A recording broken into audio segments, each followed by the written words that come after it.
50,000 থেকে 3,000 কমছে থাকে 47,000, 50,000 থেকে 3,000 কমছে থাকে 47,000 টাকা। 7 তারিখ আছে ধারে অফিসের যন্ত্রপাতি ক্রয় করা হলো।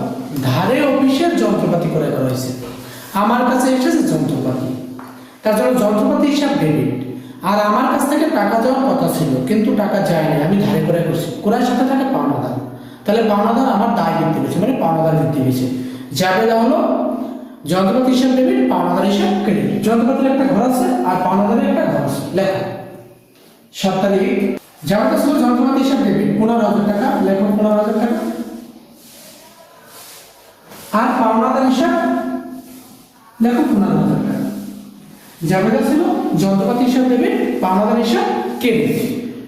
লেখলাম যন্ত্রপাতি ঘর আছে, যন্ত্রপাতি একটা সম্পদ, তার জন্য সম্পত্তির পাশে একটা ঘর হয়েছে, আর পাওনাদার হলো দায়, তার জন্য দায় পাশে একটা ঘর হয়েছে। এই জায়গায় আছে 47,000, লেখো 47,000 টাকা।